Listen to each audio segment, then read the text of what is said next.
In this lesson, we'll be talking about TCP. TCP is the Transmission Control Protocol. It's part of the TCP/IP suite of protocols, and it's a transport protocol. That means that it sits above IP, or the Internet Protocol, on the OSI model. IP, as you may know, is at the network layer, and the transport protocols sit on top of the network layer. Like UDP, TCP uses ports to differentiate networked applications. Unlike UDP, however, TCP is connection-oriented. TCP uses a three-way handshake in order to establish a connection between a sender and a recipient. In part, this connection establishment ensures reliability, and it does that by making sure that the two parties can hear each other and that they're talking the same language. In the real world, that might look something like two people meeting in a street, and the first person says hi, and the second person says, "Hi, how are you?" And the first person replies with, "I'm great." So what you get there is the first person saying something, the second person hearing that and acknowledging it with a response. The first person then knows that what they originally said was heard, understood, and received a reply. So the three-way handshake in TCP looks like this. And I've got a Wireshark capture up of some traffic that was on my network earlier. Right here I've got a SYN message, which is the original hi. So that's the opening of the three-way handshake. We send a synchronized message. And if I look down here in the flags for the TCP header, I see that the SYN flag is set.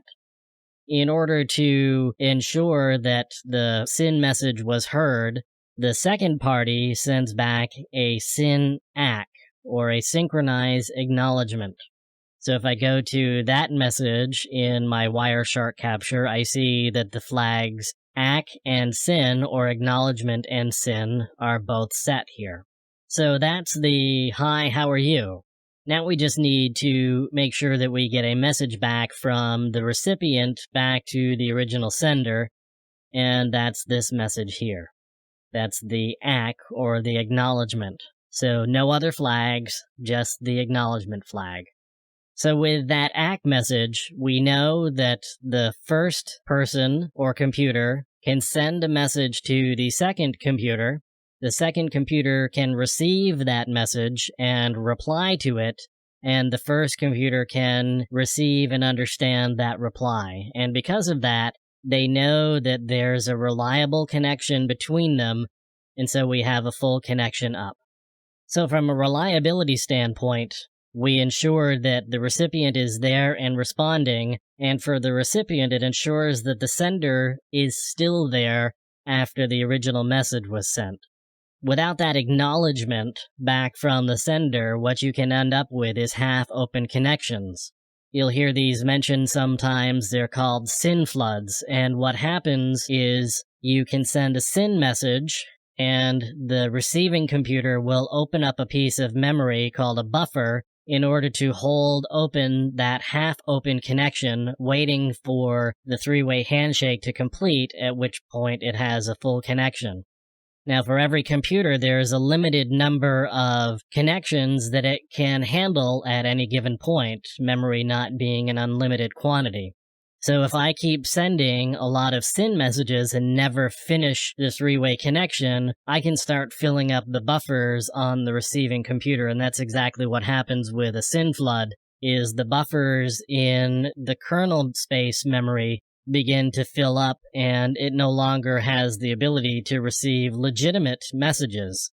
So this is one of the downsides of having a reliable connection. You have to go through this three-way handshake, and because of that, you end up with the possibility of a denial of service where your memory buffers are exhausted by somebody sending a whole lot of synchronized messages or SYN messages. So let's take a look at some of the other headers that come along with TCP, and since we've got the flags section open here, let's just look at the flags. We've got an echo flag, an urgent flag, acknowledgement, push, reset, SYN, and FIN. For the most part, the ones that you're going to see used are the acknowledgement, the reset, the SYN, and the FIN. And we've looked at the acknowledgement and the SYN. The reset is used to reset a connection.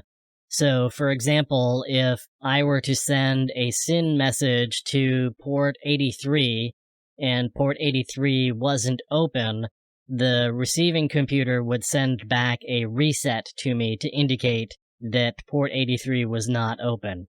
The other flag that you'll see pretty regularly is the FIN flag. And the FIN flag is used to tear down connections, so it's kind of the opposite of the SYN flag. Now, unlike the three-way handshake that's used to set up a connection, a teardown is actually 4 messages. So what happens is both sides originate a teardown, so both sides will send out a FIN when they're tearing a connection down. And then the other side, or opposite side, will acknowledge that FIN. So you'll send a FIN to tear down the connection, you'll get an acknowledgement back. The other side will send a FIN, and you'll send an acknowledgement back. So there's 4 messages to tear a connection down, unlike the 3 that are used to set it up. So some of the other headers that we've got with TCP, you see the source port and the destination port, obviously. Again, we use ports to differentiate networked applications. So once you've got to the computer, which is the IP address, you need another address to differentiate which application you're talking to, and that's done using ports. So in this case, we've got the destination port of 80, which means I'm talking to probably a web server. I've got a sequence number, which makes sure that the messages are put back together in the correct order. I've got an acknowledgement number, which has to do with, while the communication stream is going on, the receiving computer continues to send back acknowledgements to let the sender know that it has received the messages that have been sending. And it does that to make sure that we continue to have a reliable connection.